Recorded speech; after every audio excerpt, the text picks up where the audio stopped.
ain't gonna expose. I'm not like that. I'm not a snitch. Virginity. It's a hush topic. Yeah. They love me. Let's see if your parents raised you. It's deeper than the physical. What up, fam? Welcome back to the Juxtaposition, everyone.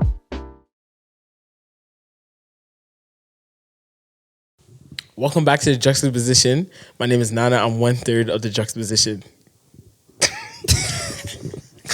And I'm the second third of the Juxtaposition, Bernice. And I'm the third of the Juxtaposition podcast.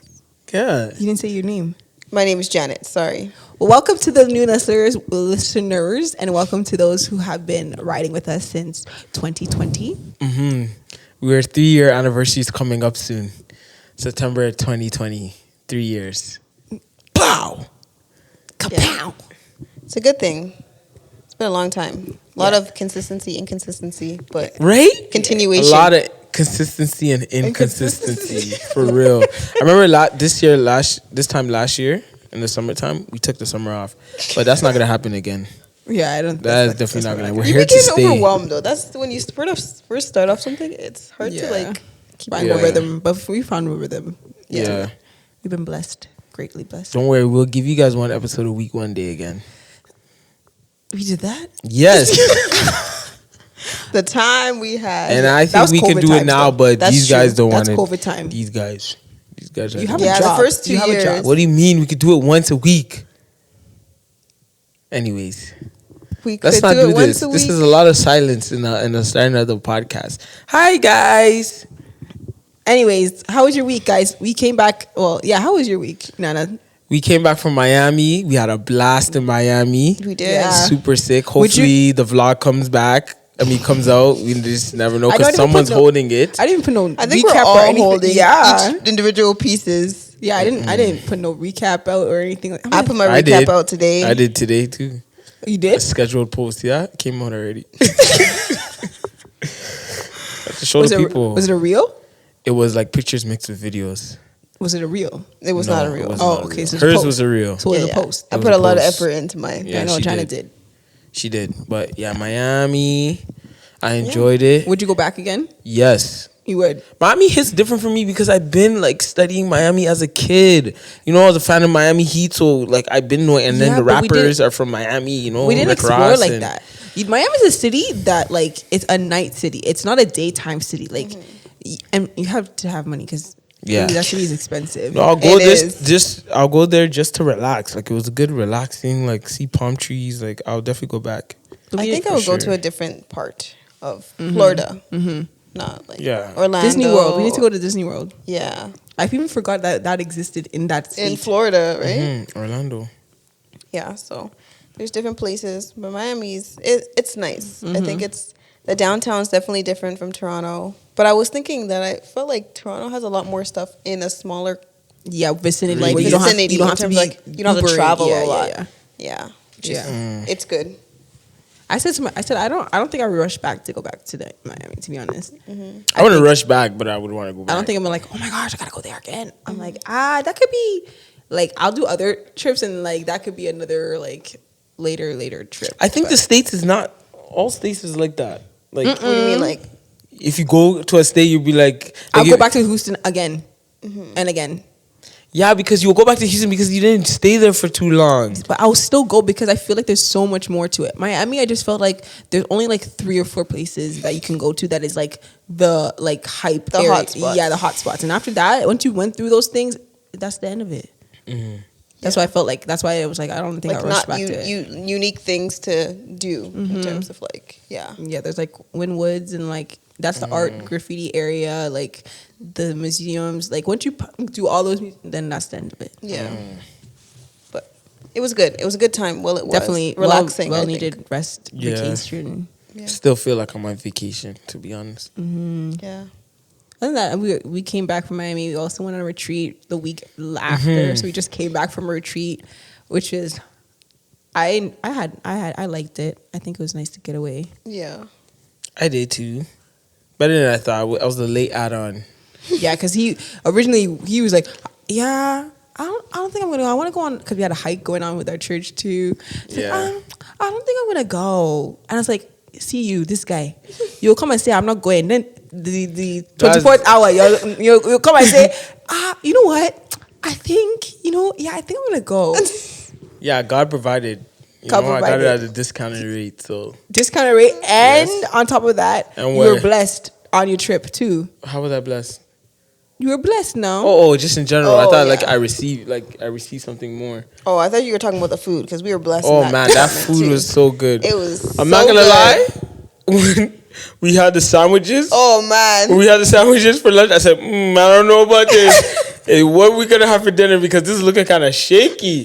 But we had for dinner. I said, man, Yeah. oh We man. put it all- Thank you to all all those, the nine. those Yeah, ladies. Their man. hands Are were blessed. I'm blessed. They I are want to cook blessed. like that in my life. Right? Yeah. I'm like, you I need need to a crash course. I need somebody to teach. Like, you know what thing about cooking? You need to love to cook. If you don't love cooking in that moment, like even if it's just a specific meal, if you don't love cooking that, it's not gonna taste good. Yeah, it's probably not. It's not, because you can tell when mommy makes food, when she's happy to She don't make be it, putting love in it. and when she's not sometimes. happy to make it. You You're know, like, damn. you know which when she makes the jollof, you know when she's happy to make it, and when she's just like, I just need to put it because we need something to eat. Yeah, Facts.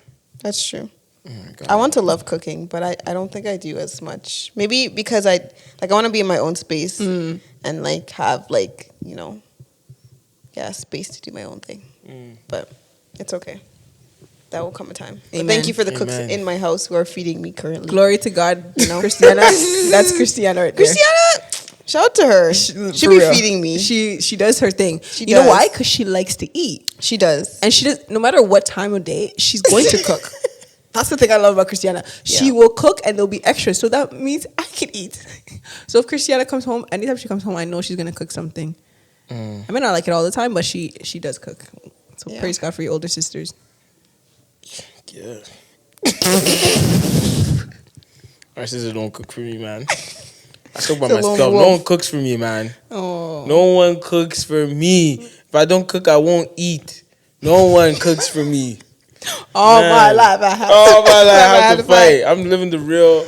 I'm not trying to downplay you guys, of course, but no one cooks for me. It's kind of sad, but it's okay. You can't say no one cooks for you. The only people He that said cook no for me is when one. I go buy food. That's the only people cook for me. No one cooks for me. The last time my mom may be watching, my mom is a retired cook. Due to our circumstances, she's not a cook anymore. And she too has to fend for herself. No one cooks for me, man. When I get my house though, when I get my apartment, Oh my don't worry, I'm gonna let people come in my kitchen, cook for me. My mom, aunties, everybody's gonna come cook for me, and I'm cook for myself too. I'm gonna cook for others. I'm gonna bring that back. I used to Nana cook did- for these yeah, Nana guys did have a back in face. season You really one. did. Season 1 in the Juxtaposition in Shoreham, I used to cook for these guys every Friday. I was working on my skills. You're You chefing can it only up. imagine You if was. we're still there, how better I'll be. Telling you, my cooking skills are now on pause. Now I just cook He's healthy regressed. stuff. Everything is just healthy. Right? You need to not always be healthy. No, but his healthy food is not hitting the way they could still cook healthy. Nah, man. The healthy food don't hit like that. No, What are you you can talking still about? cook healthy and have flavor. I'm eating the same thing. Do you really think I'm gonna give someone a healthy meal? Like here? Like Yes. if I'm impressing can. someone, I'm not giving them a healthy If you meal. you can give them like No a good way. fish. But fish if and- you are a good cook, you can make a healthy meal feel like it's a fat meal That's true. Maybe. or taste like a fat meal, but it's delicious and healthy. My favorite meal one day was burgers. Yo, we used to have burgers. I think. At my house? Yeah. Oh man. Remember that time he gave us? He I get the gave us Mondo hockey burgers. puck burgers. But honestly, I actually appreciate you for cooking was- for that was us. a It good was time. really like that was a love language. Yeah. It was good. You were was serving. fun. It was fun. Yeah. fun. Yeah, he We did bonded his thing. talks and it was Watch good. The Bachelor. Oh my gosh, that season was Watch a Married at mess. First Sight. Married at First Yeah. Sight. Yeah, that was a good one. Yeah. Was it Love Is? We didn't watch Love Is Blind. No, at I don't that time. think I so. think we didn't watch that at the time. But yeah. We've Yeah. had some That was good. good old times. That was fun. But anyways, Nana also in his cooking industry. Yeah, because has- he loves, Oh, good segue. because he Have loves, just- he loves to cook so much that he didn't even know when to stop. Oh man. He didn't know. Okay, so you know what? So as you can see, Nana's looking like his whole arm is broken, but it's not. just one finger. It's just his finger that is injured right now. So you want to share the story because I need to be as detailed as possible because people are listening. That's so they need true. to make sure that they can envision what's happened. So as you can tell, sometimes when they're talking, I'm like this. I'm grimacing because I'm in pain. Monday. Let's say a Monday, because by the time people hear this, so I start cooking on Monday. Fresh week. I did my groceries in the morning. Went to the gym. I start cooking. On the menu was burrito bowl. So I got my beans, my canned beans, and I finished cutting my onions and stuff like that. And then my second meal was gonna be a whole wheat pasta. Right? So then I started cooking the burrito bowl first. So I finished cutting my onions, and then it was time to cut the cans, right? So I'm using the can opener. I do the first one, which was corn. I do it, and it didn't do it fully. When you're using the can opener, and it doesn't cut, because you only want one side to stay, and then all of it to, So the can cutter wasn't as best. You can say. So I use it. Right? Is that the right? As good, but as best is good too. Yeah, I was as best. So it cut. It didn't. Two sides were needed help. So the first one I used the fork to lift it. So I bend it a little bit, and then I just poured the water out, the liquid, and then I put it wherever it needs to be put. I don't even know where I put it. I put it in the pan. Right? So now it's time for the beans. It was kidney beans. So I do it. I use a can opener, and two sides weren't opening. So I used a fork like I did in the first one, but this one was a bit more tough. Right? So then I use my fingers. Hold my mic. Can you hold my mic? I use my fingers like this. And as I use my fingers like this, it snaps. Wait, I went back. Wait, hold on a second. I'm So how did you get your I'm pinky? confused. Yeah, how do you get your pinky? I don't know to this day. I don't Everything know. went so fast I at actually that don't point. know. Even this morning, the thing was still there. The beans were evidence. still there. I threw it out. I threw out the beans. I had PTSD. Let me tell you why I had PTSD. So it snapped, and then all I look down, I see blood drip. Boom, boom, boom. 3 big drips like on the floor. I said, I look at my hand, my pinky, and it's sliced, like clean sliced, like someone stabbed me or something like that. And I was like, Eva, my sister, Eva, I cut myself. And she's like, what? No, and then she gave me tissue and we put it, I applied pressure. I'm like, is Becky here? And then my next sister came because she's a nurse. I was like, Becky, do I need stitches? And she looked at it. She's like, yeah, I seen stitches. When I knew it was serious, I seen the white meat. Coming out. I said, Aish. I see the white meat coming out, guys. So then it didn't hurt as much. It just felt like, because I bust my head open when I was younger. So doing something you shouldn't have done. Exactly. But that was a bit more serious. Like blood was spraying out like a water gun. But this one, the blood was just coming out slowly. So it just felt like air was just, waving over it. So it didn't feel, I'm even closing my eyes because it hurts right now. It didn't feel as bad. So I decided to go to the hospital, drove myself to the hospital. Even before I went to the hospital, I went to go give a shirt to someone. This guy's doing errands. Can you imagine? It's not an emergency. I'm doing Uber. Because it didn't hurt as much. I'm doing Uber. Why is happening me? I actually didn't do Uber. I just need to drop something. So I went to Tobago, drop something off. Not at Tobago. No, not at Martin Grove. I went to Martin Grove, and then I went to the hospital. That's even the opposite side. It was the opposite side. So I Your Your pinky's bleeding. bloody finger? I know. I went to the hospital. Irresponsible. I had to go park somewhere. This person was traveling, so I had to give it to them. I went to go park somewhere, and then I went to the hospital. I go in, and then the first nurse, the one that's checking in people, he checked it, and he switched up my Band-Aid, and he's like, oh, yeah, you're going to need stitches. I said, oh, my gosh. And the blood was bleeding out my Band-Aid. It was bleeding out the Band-Aid. So I knew it was serious. So then I wait in the waiting room. It took me about 5 hours just to see the doctor, which is crazy. If you haven't been in a doctor, if you haven't been in the hospital, you don't know the real thing. Like healthcare and yeah. Canada Stay is away. slow. If you can avoid injuries, please stay away because you're gonna wait for a long time. Yeah. Finally, I see the doctor. He takes out another bandage. Then I said bandage. It's Band-Aid, isn't it? Band-Aid. Oh. Then he took that off. I see my finger. I said, oh, I underestimated it. Until he took it off, I seen a hole in my finger. I said, "Oh my Hey. gosh!" I almost cried. Then he grabbed I said oil, alcohol. I looked at him. I looked at him. I said, "Sir, do you have to put that on?" He looked at me. He's like, "Of course." Like very stern white man. Like he didn't like say it's okay. None of them said that. Like it was just straight to business. Then he put it on, and he was rubbing it. I said, I put my head down. I said, and then he had to numb it. And then he said, "Yeah, you shouldn't look for this." And then he numbed it, and then he put the needle on my finger. I was like, and I wasn't crying, but I was close to crying. I was surprised the tears didn't even drop. Oh. And then it got numb, which was kind of weird, kind of cool. It got numb, and then he started threading it, like just threading it. I said, "Hi," and I was looking at it while I was threading it. You didn't record it? No, that one I couldn't record it. I just recorded it when it was closed up. And then Did you take before pictures? I took a before and after picture. And right now, like if you open it, it just looks like this, like right here. It's like swollen. It looks like it's like Spat. dislocated.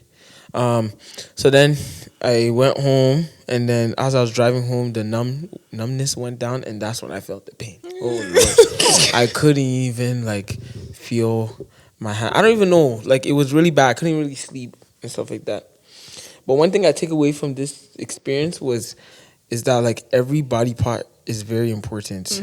Like your toes, finger, whatever. It's very important because this one finger is affecting all three fingers. The only one that's feeling normal is the thumb. The thumb is feeling normal. So I can't go to the gym anymore. I can't swim because I do swimming lessons. So I don't know if I'm going to pass or not. And yeah. Wow.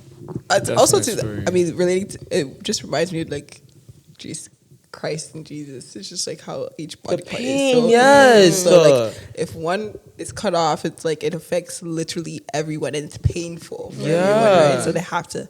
So that's why it's like it needs to be whole. The whole body of Christ needs to be whole, not just one person is doing everything. It affects everybody. So there, you see, Christ, life lesson right there through just injuries and suffering. Real talk. So. And my sisters were making fun of me, saying, "Oh, you're over dramatic and stuff like that," which it hurts. They don't know. They don't think I'm lying that it hurts, but like we as men, I think we do over exaggerate a little. I wouldn't generalize that. You know why? I told you. I said because sometimes men are just like told like to be overly macho men, and so when they do become like soft and actually are hurting, you can't even believe them anymore because I'm like, you were true. all macho all this time, so all of a sudden this is painful. How can I even believe that? No, but some men will even get this and won't be like, "It's fine." Exactly, but it's paining them, and knowing it's pain. Exactly. Oh, and they'll show in the video, "Yeah, I'm different. I'm tough juice." Yeah, so I'm like, I told myself I'm not tough juice. I'm hurting.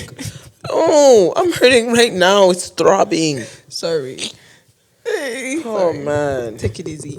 So yeah. So pray for his healing. Pray for his fingers so that Speed recovery.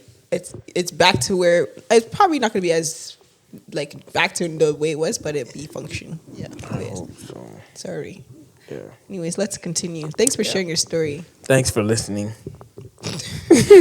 So we just came back from a retreat, as we said before, and basically Pastor John, the pastor that was preaching or leading us in the group sessions, he talked about two things. He talked about resentment, and he talked about generosity. And generosity, being generous has been chasing me. This thing of being generous, it's just everywhere I go. It's just like I hear about it, or like some type of content, somebody's talking about it, or so I'm just like, okay, clearly God is trying to get our attention.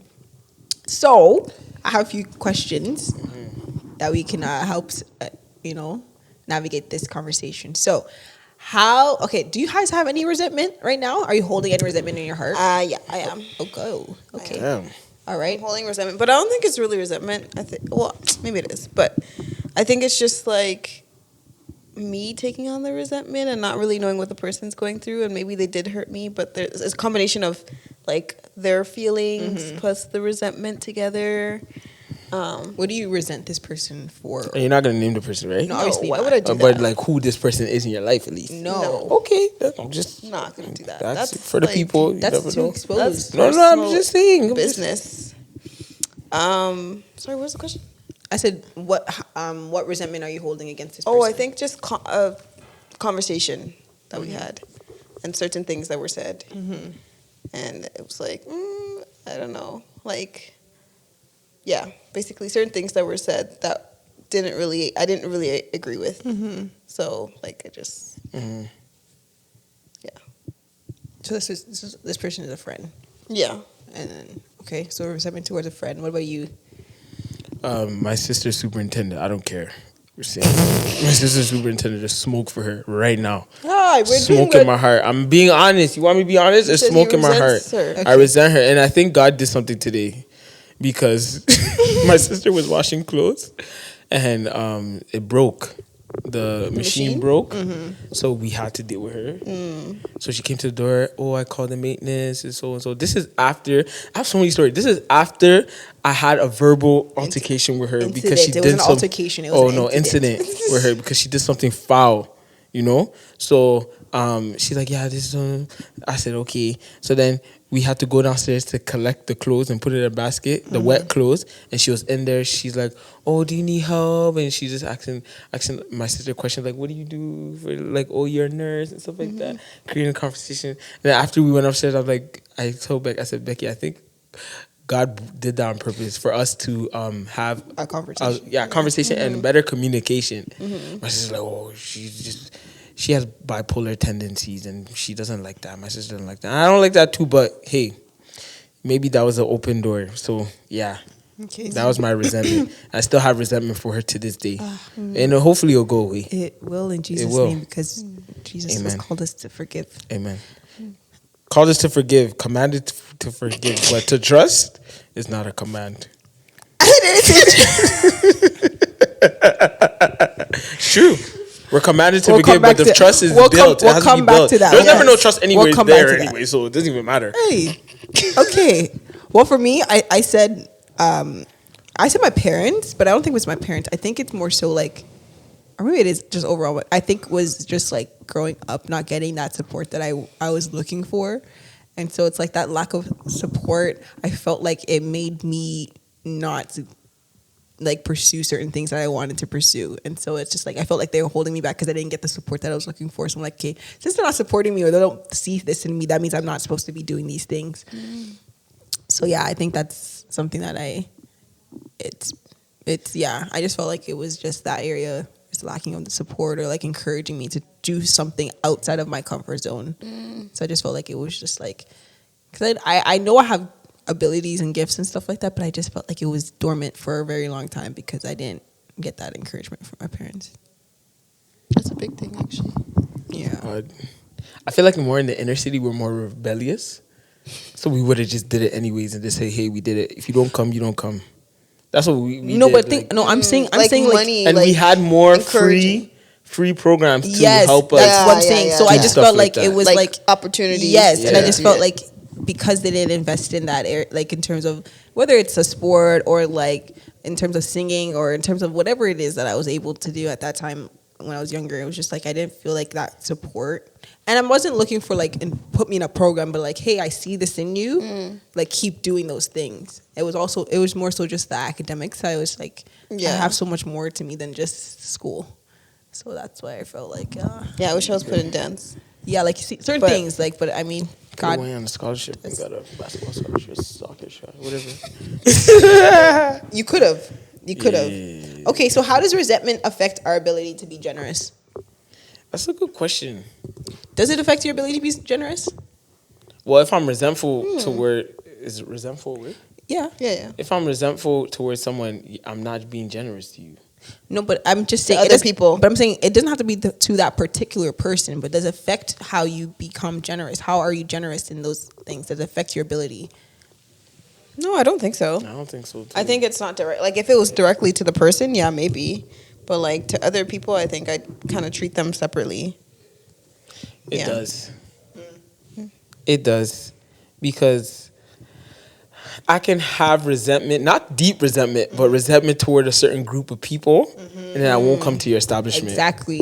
Exactly. I won't come, and then I won't come, and then I'm affecting my relationship with God because I'm not coming to like your service or something like that, or I'm not coming to church because bun all you guys. Because imagine That's true. I didn't think of it like that. this person that you have resentment towards. There's certain characteristics about them that, like, if you see it in another person, it just gets to you.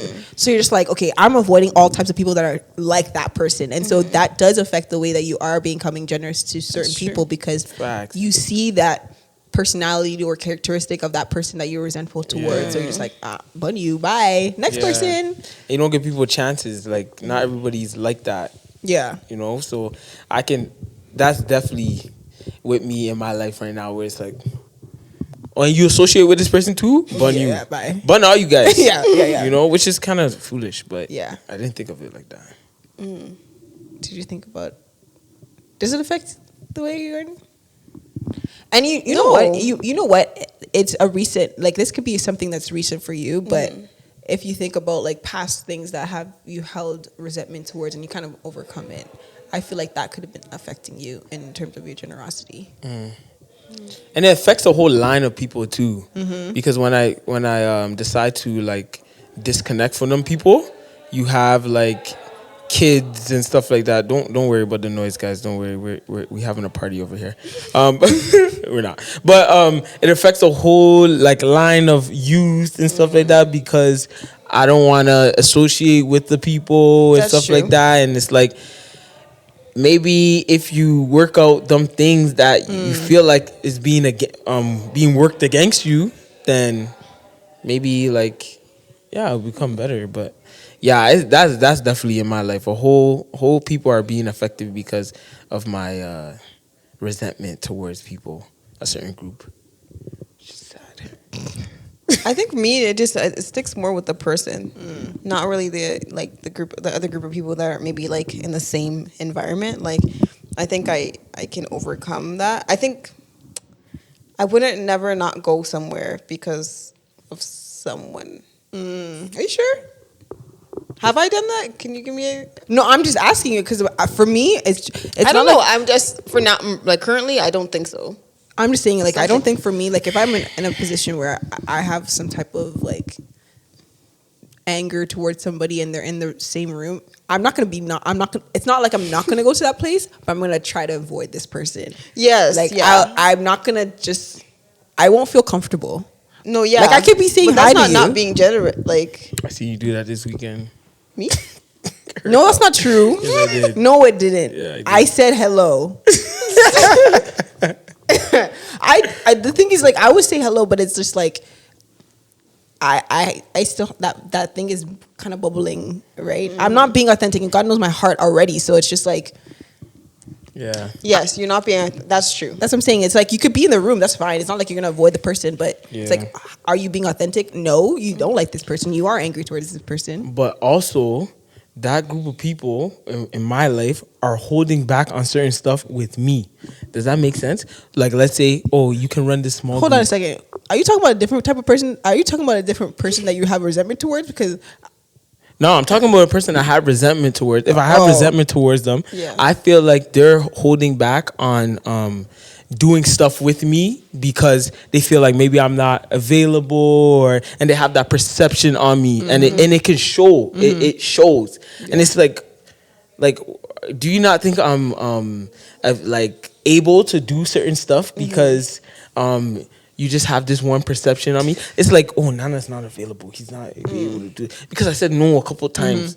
So then it turns into so many different things. so this one thing I always think about. I'm like, this person should come to me. Like, That's this what person I'd needs be to come to thinking me. too. Like, I already done my part, and they need to come to me.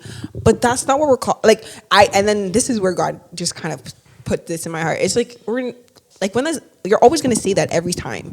This person needs to come to me. So what if they don't come to you? What are you gonna do? What if but what if what's the point where you come to the person and they don't end up like Reciprocating. receiving or like trying to put effort into it? Like, do you end up leaving the friendship? Is it okay to just let it go? Not saying that. Like, So this has to do with friendship, right? Yeah, or or relationship or anything. anything. Yeah. I just think the point of it is that God calls us to ask for forgiveness. And so if you do your part of asking for forgiveness and you've literally cleared your conscience and your heart, then at that point you leave it up to the next person to do whatever with whatever you said just then. Like you can't force them. How can you take away that uncomfortableness? I think you have to be okay and be at peace that this person is not going to receive what you said. That's literally what it is, because Jesus went to places and he wasn't received well. They even Jesus told us, pick up your two sandals and go to the next place. That's literally it. And so it's just like, I think that's where we have to get to the point where you have to be genuine enough to be like, hey, I'm being honest with you and authentic with you. This is how I felt, and yada yada yada. Explain yourself, and you be at peace with that. And if they don't receive it, well, you leave it up to God, and they will work on themselves. But you can't force. I just think if we don't do our part of actually saying, I opened my mouth and I apologize and I asked for forgiveness, or you spoke up and you said, this is how I feel this type of anger towards you, and whatever the case is, then you did your part and that's it. Jesus does the rest. It's hard though. I'm not gonna lie. I'm just not gonna be like here saying it's easy. But I had that moment too where with friends that I'm like, I've done my part. Like now it's your turn to come here and talk to me. Like I just feel there's in my life right now. I just feel like I'm not getting I feel like I'm always pouring to people and I'm not always getting that like poured back into like checking in on me. Like I don't get that. And so I'm just like, okay, I need that now. Like I need people to be like, hey, what are you doing? Like how are you doing? And even if I say I'm good, it's bad enough. At least you said, hey, how you doing? You know, but I'm like, if I check in on you and I say, hey, how are you doing? And it never gets returned like throughout the week or whatever, then I just feel like either it's all about you all the time. And so that's how you build resentment sometimes too. So I went on a little rant or tangent there, but did you have something to say? Oh, you okay? He's just thinking. Because he's in pain? And in pain. Combination of both. Okay, this is the next question I liked a lot. It says, is it possible to be genuinely generous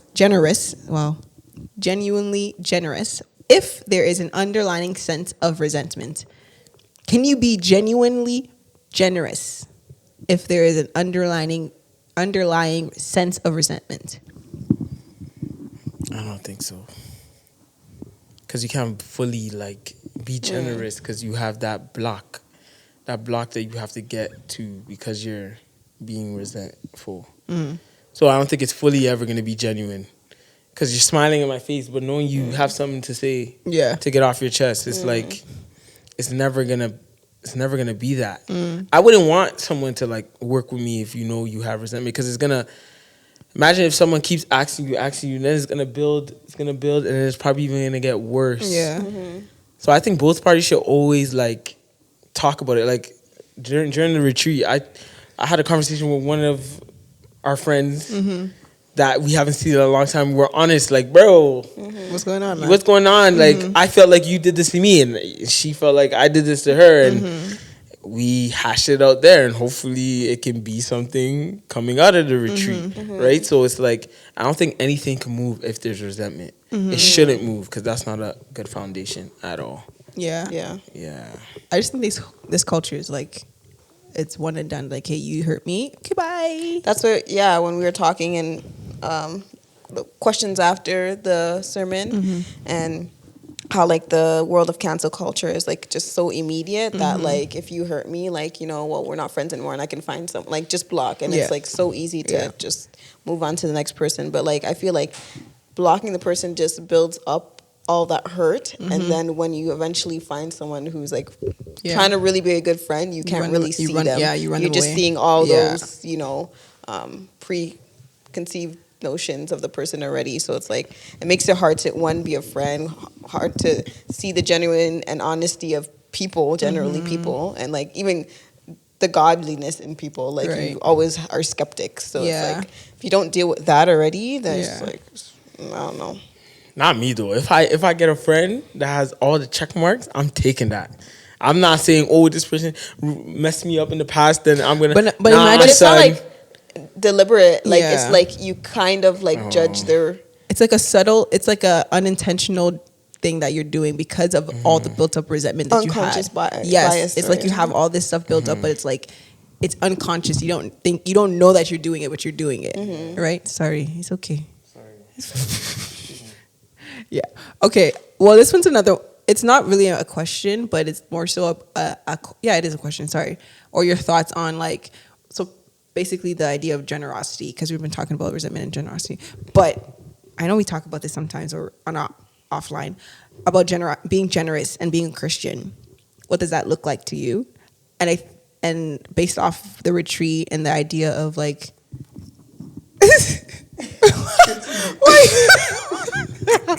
I have a lot to say on this one. Just the idea that there's some people think that there's a poverty mentality as being a Christian, like you need to give up everything and you can't be rich. Like you shouldn't be rich. Yeah, you just like those, like I always bring up the stories of like they gave their last 2 pennies and you're like, I'm not them.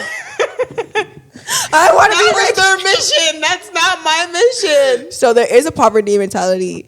Some people have this poverty mentality where it's like, as a Christian, you shouldn't have anything. You need to give everything away, and that's how you become a good generosity. a good Christian. That's a quality Christian. That's a Jesus Christian. Quality Christian. That's the standard. You need to give everything away. Yeah. Now, what's your thoughts on that? Not every Christian thinks like that. I'm just thinking. Yeah. What do you think about Christians being rich, first of all? And do you think that you are able to give stuff away? Like be like wealthy, but also be generous. Can you be wealthy and generous? Have Or money, do you have to be, not below the poverty line, but like basically live a simple life? That's what it is, basically. Exactly. Yeah. So, I wish I had Bible for you guys right now. Sorry, because I know there's some Bible verses that could speak on this. So maybe next time I'll get it for you. To your first question, let's see if I can remember the first question. Yes, I feel like you can be rich and be generous as a Christian. You do not have to be broke, okay? What am I gonna have if I give everything? What am I gonna? I have to have something. I have to be a good steward of my money. Faith without Isn't works that is like dead. the double-edged sword? It's like God God calls you to be a good steward, then he like calls you to be generous. But it's like, what's the fine line in between? So what do you mean by a good steward? Finish. I No, say your question. No, I was gonna say then, what is it being a good steward like? Because Not spending your money crazy, not prioritizing what you spend your money on, not buying 20 shoes and knowing that you can help like this program out and stuff like that. Like that's being a good steward of your money, like helping people that, ask you for help. I don't know. I feel like that's being a good steward. But you don't have to be broke. I know, but I'm saying but then are you saying people constantly giving their self, like, are you saying that you can't have good things and that's being a good steward? Maybe I'm getting your question right, but I'm gonna say this because you sparked something. It's like sometimes people think you, as a Christian, you can't have good things. You can't drive a Mercedes. You can't have a big house. Are you crazy? How you gonna tell someone like me? How are you telling me? How you gonna tell someone like me that lived in the hood in crazy conditions, a kid like me, that you can't have these things? They're gonna look at you crazy. Then that's probably gonna steer them off to something else. But it's like that shouldn't be the case. Yes, there's some people that should be called to. There's some people that are called to live in the hood, to be a light and stuff like that.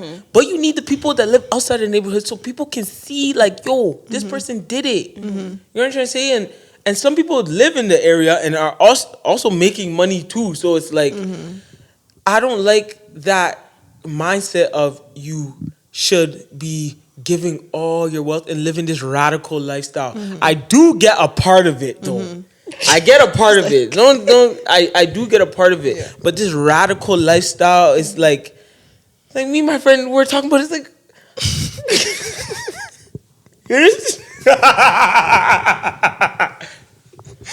what? Nah, man. And then it's like it's kind of belittling someone that made it. Like like a basketball player that got a max contract. And bro, they worked hard. They worked hard for that. You know what I'm trying to say? So it's like, but they're still giving. They're still giving. It's like, yeah, like I think for me, like when I think of generosity, I think of like you give what God calls you to give.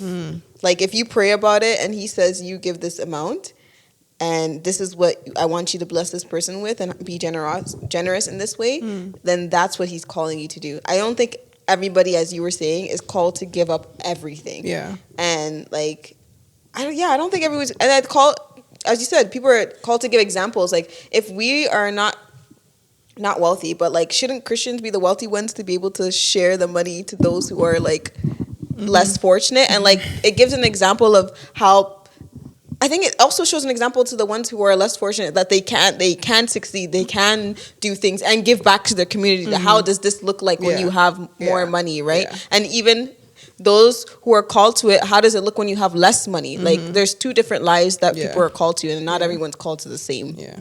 Who is gonna help fund the non-profit organizations in the hood? Because the government ain't helping all the time. We need people to have funds so they can help us. If you use your money for them things, kudos to you. That's how it should work. But if you're using your money for foolishness, then bro, we understand, like, okay, that's wild. Right? So this mindset of living this radical life, it gets me annoyed sometimes. It does get me annoyed sometimes. Because you want me to have nothing? Oh my life. Do you want me to have nothing? Really? Do you want me to have nothing? I'm not asking for a lot. First of all, I don't want to be a millionaire. I want to be comfortable. There's a difference. But God doesn't call us to be comfortable. Bernice, that is a great point. Wait. Bernice, that is an amazing point. I'm saying he doesn't. I'm saying, but it like, doesn't have to be financial. That line does not have to be financial. That's true. But suffering in all aspects of life. No, listen. But suffering in all aspects of life, because at the end of the day, money is not your provider. It's not. It's God that's the provider. It doesn't make you happy. It doesn't make. Let me put that out. It doesn't make you happy. I'm just saying. At the end of the day, but it's being not the money. broke stressed is different. Sorry. Being broke stressed.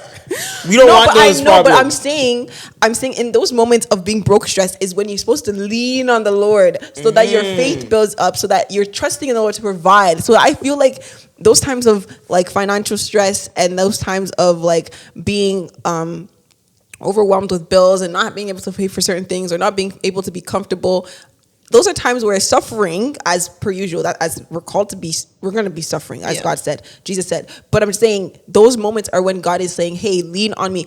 Don't get me wrong now. The Bible, all like the Old Testament, it shows God is like, he wants his people to be in a good space. He wants them to be in a land that is wealthy. For example, the Israelites, they were promised a land filled with milk and honey, lots of herds, lots of materials, lots of houses. So God wants to provide for us and give us a life that is like, obviously it helps us, right? But I think in those moments where we're lacking those things, he wants us to lean on them, but he tells us not to forget about the commands, because oftentimes when you get money, the generosity part, it kind of goes backwards. But I also think like he calls it like there's comfortable, like you're comfortable, but you're not like, how can I say this? It's like he's gonna give you seasons of dry seasons, and that's where you depend on him. But it's not like you're completely like that's exactly to the end. But like there's a season where like you're literally grappling about where to go, what to pay for, and like you're depending on him. But not that like season is important. No, it is. That season is very important. That where you have to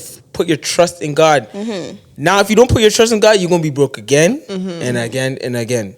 So I feel like everyone should get to that point, right? But sorry, I forgot what I had to say, but continue. Sorry. Maybe it will go on. No, I was just saying, I was going to say, like, just being, I feel a lot of times we just believe, like, once you get money, especially, for myself too, I can think, like, hey, if I get a little bit more money, I'm going to be more generous.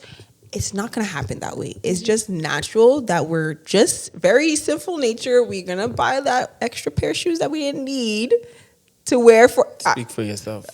I'm speaking for most people, because when the money comes now, let's look at summertime. When we go to summertime and we get increased in our hours, increasing the pay, The money that you're supposed to be using, listen, the money that you're supposed to be using for tithing is not going to eating in restaurants. It's not going to eating You're in. paying that backlog from all the debt you've been in the dry season. It's true. No, but that credit card that you not paid down, that God has helped you to pay down, is not going up because you want to live soft life. All I'm saying is that at the end of the day, money, the more money we get, it's not the more generous we get. The more money we get, the more greedy we get. We just have to be conscious enough to recognize, like, hey, God has blessed me with this, so now let me give it back to him. And it's like, who said this? Have enough. Oh, what did Pastor John say? I don't know. He said a line, or it was Mother Teresa that said, like, you can mark how generous a person is by how much they have left. Yeah.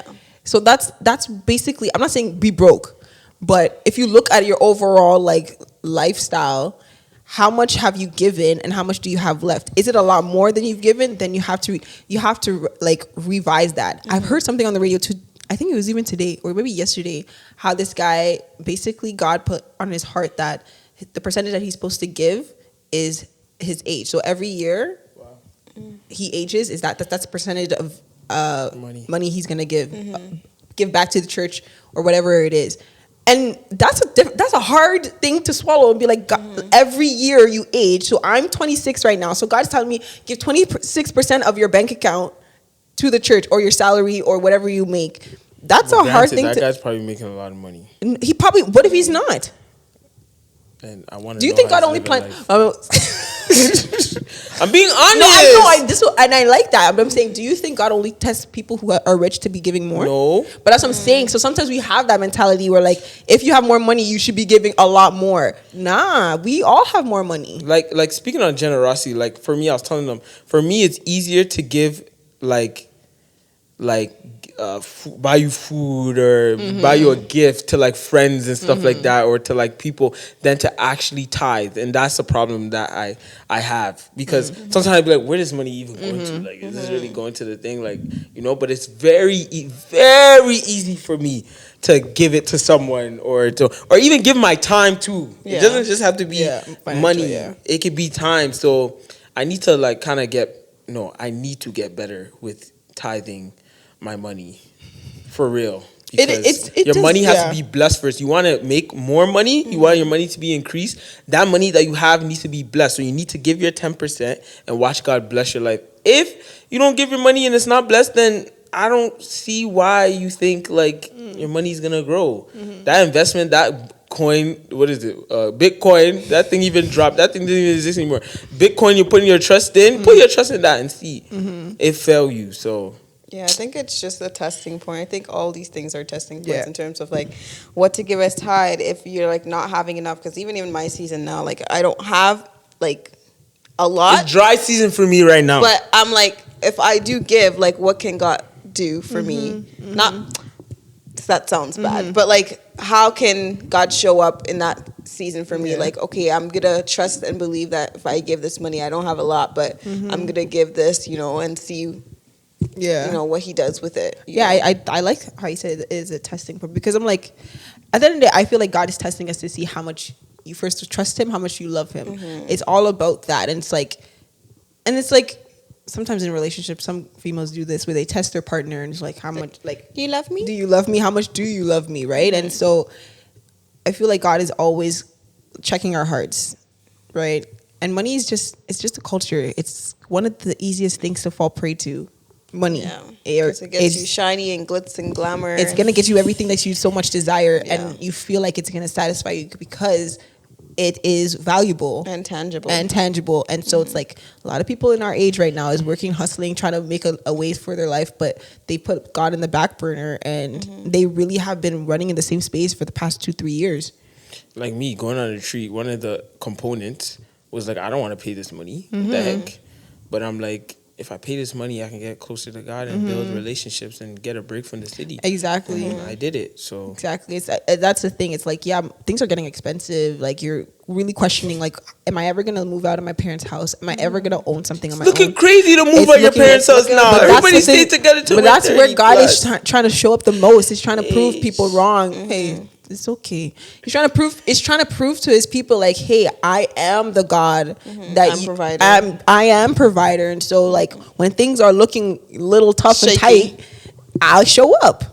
I show up when We don't you trust pray. them enough to And we show don't up, though. exactly. We definitely, I'm this in that generation space. don't touch them enough. Like- I don't. I just, My faith is like, it's definitely increased since the pandemic, but I Yeah. feel like it can go higher for sure, because I do question, like, God, I don't know if I'm gonna how am I gonna pay for how am I gonna pay for this stuff? Like, where is it gonna come from? Like, Yeah. I'm out here questioning and trying to scramble at work and try to get another job that pays more, and it's like God is like, okay, well, I'm here. I didn't say be idle, but I do want you to trust, like, when you do pray to me, that I will respond and I will open a door for you. So yeah. Not gonna lie, in this season, God has been coming clutch. Like certain stuff. One day I'm gonna write a book, man. Certain stuff, car breaking down, or not breaking down, but needs work or something like that. The funds coming at the right time, Coming at just the right amount that you need. Or someone say, hey, can you do this for me? Record this for me, and I'll pay you this. It's definitely coming in handy. But then there's still like different blows coming out of nowhere, and it's like, golly, son. So yeah, the trust factor. But I'm not tripping, right? When it comes to this, the nature of like give everything. We should ask the people that, because it's craziness. Well, today we were reading a script passage from Acts, and it actually this is exactly what it said. Hold on, give me 1 second.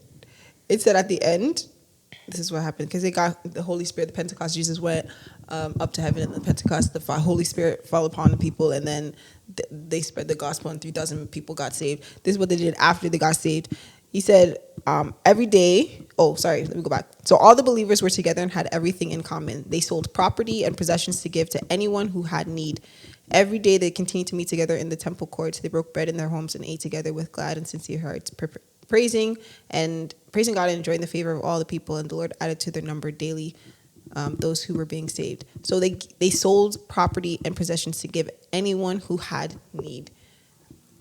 The one that we're reading, it says they sold all their property. Another version said they sold all their property. Now, I'm not saying that's what Jesus is calling us to, but I'm just saying, like, there's going to be times in life. There's going to be a time in life where God is going to ask you to sacrifice something that you really love, or sacrifice something that means a lot, or it's valuable. And it's like, are you ready to, like, are you going to do that and obey him? So being generous, Pastor John said it, being generous is like a next level of like faith. The Christian walk. Yeah. It's not just when you get saved, you all of a sudden just give everything away, because some people do that, but I think you have to work your way to that. And step one is releasing all types of resentment, so you can be a generous person. Right? Amen. Sorry. I keep saying sorry because I feel his pain.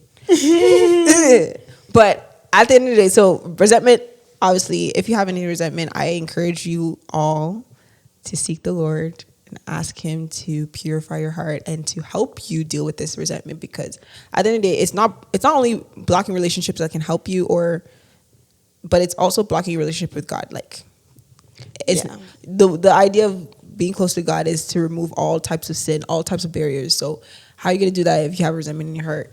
Pray. Pray. Have a conversation with that person. And if you can't, Muster up pray the for that strength. person, because sometimes you can't have that conversation, right? You won't be able to have that conversation because they're not ready to have that conversation. So you just pray and ask God to help you through that, and understand that sometimes you're not going to get that opportunity to talk to them. I need help, because everybody that I labeled like that, everyone that I have resentment with, it hasn't gone down. It stayed, and it just stays there. Yeah. So that's not good.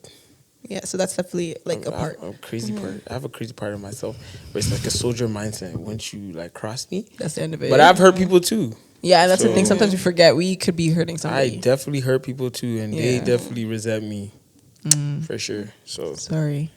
yep. Well, yeah, we say yep. We do. Yeah, and like we said, we're all human. Like, we're on this podcast, we're talking, we're being honest as possible. And so, if you, like I said before, if you're going through types of resentment to a parent, like you resent a parent, or you resent a friend, a sibling, please deal with that. Clear your conscience. Please deal with that. Yeah, because God is gonna do great things, and He probably wants to do great things, but it's probably like you out here stopping it because you're not dealing with things that He's called you to deal with. So We trying out here. We really trying. yes, keep praying for us so that we can be just led by the Spirit, I guess, and good examples for the next generation. Yeah. Well, that is the end of the episode. Yeah. I hope you guys enjoyed listening to us and being vulnerable and open and honest. As a matter of fact, before you leave, why don't you do us a favor? Why don't you go to our Spotify, and give us a rating, 5-star.